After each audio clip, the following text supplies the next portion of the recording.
Vocabulary day 3। और आज इस वीडियो में भी हम देखेंगे 25 इंग्लिश वर्ड्स और साथ में उनका हिंदी मीनिंग और सेंटेंसेस। तो चलिए स्टार्ट करते हैं आज का अपना ये वीडियो। तो सबसे पहले है अपोलोजाइज। अपोलोजाइज का मतलब क्या होता है? माफी मांगना। क्या होता है? माफी मांगना। और अगर इसका एग्जाम्पल देखें, देर से आने के लिए मैं माफी चाहता हूं। तो इस सेंटेंस को इंग्लिश में कैसे बोला जाएगा? आई अपोलोजाइज फॉर बीइंग लेट। कैसे बोला जाएगा? आई अपोलोजाइज फॉर बीइंग लेट। इसके बाद में है आर्ग्यू। आर्ग्यू का मतलब होता है बहस करना।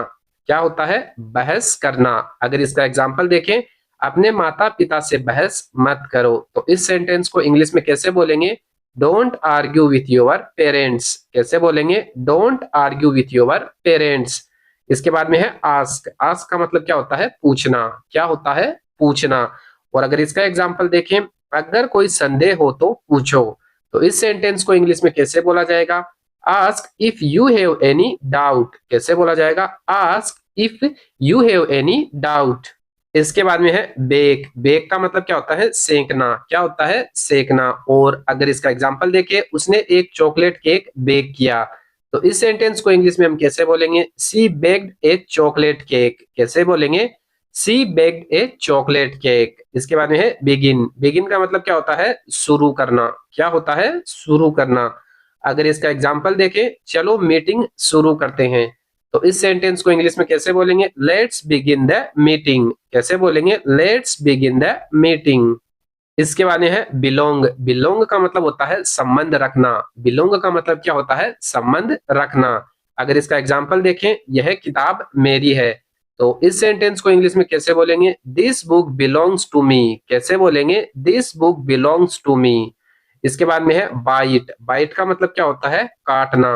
बाइट का मतलब क्या होता है? काटना। अगर इसका एग्जांपल देखें, सावधान रहो कुत्ता काट सकता है। तो इस सेंटेंस को इंग्लिश में कैसे बोलेंगे? Be careful the dog might bite. कैसे बोलेंगे? Be careful the dog might bite. इसके बाद में है ब्लीड। ब्लीड का मतलब क्या होता है? खून बहना। ब्लीड का मतलब क्या होता है? तो ध्यान रखना है, खून बहना।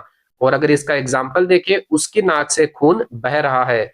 तो इस सेंटेंस को हम इंग्लिश में कैसे बोलेंगे? His nose is bleeding. कैसे बोलेंगे? His nose is bleeding. इसके बाद में है ब्लो। ब्लो का मतलब होता है फूंक मारना या उड़ाना। क्या होता है? फूंक मारना या उड़ाना। अगर इसका एग्जाम्पल देखें, मोमबत्तियां बुझा दो। तो इस सेंटेंस को इंग्लिश में कैसे बोलेंगे? Blow out the candles. कैसे बोलेंगे? Blow out the candles. इसके बाद में है बॉईल। बॉईल का मतलब क्या होता है? उबालना। तो ध्यान रखना है, बॉईल का मतलब होता है उबालना। अगर इसका एग्जाम्पल देखिए, कृपया पानी उबालो। तो इस सेंटेंस को इंग्लिश में कैसे बोलेंगे? Please boil the water. कैसे बोलेंगे? Please boil the water. इसके बाद में है ब्रिंग। ब्रिंग का मतलब होता है लाना। ब्रिंग का मतलब क्या होता है? लाना। अगर इसका एग्जाम्पल देखिए, कृपया थोड़ा पानी लाओ। तो इस सेंटेंस को इंग्लिश में कैसे बोलेंगे? Please bring some water. कैसे बोलेंगे? Please bring some water. इसके बाद में है बर्न। बर्न का मतलब होता है जलाना। बर्न का मतलब क्या होता है? जलाना। अगर इसका एग्जाम्पल देखें, बाहर कचरा मत जलाओ। तो इस सेंटेंस को इंग्लिश में कैसे बोलेंगे? Don't burn garbage outside. कैसे बोलेंगे? Don't burn garbage outside. इसके बाद में होता है कॉल। कॉल का मतलब क्या होता है? कॉल करना या बुलाना। क्या होता है? कॉल करना या बुलाना। अगर इसका एग्जाम्पल देखें, मैं तुम्हें बाद में कॉल करूंगा। तो इस सेंटेंस को इंग्लिश में कैसे बोलेंगे? I will call you later.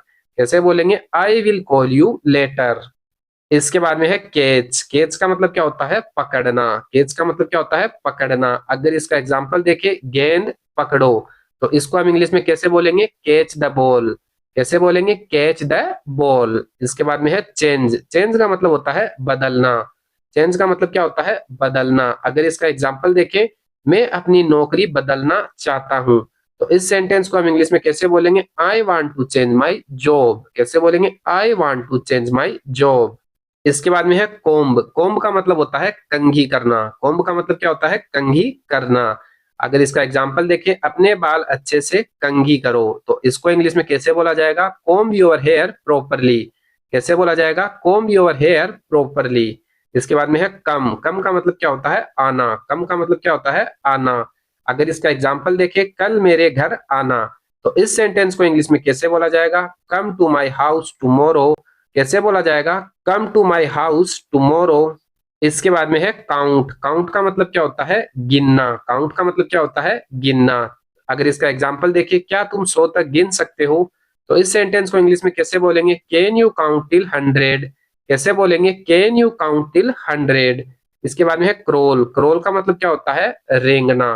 Crawl का मतलब क्या होता है? रेंगना। अगर इसका एग्जाम्पल देखें, बच्चा रेंग रहा है, तो इस सेंटेंस को इंग्लिश में कैसे बोलेंगे? The baby is crawling.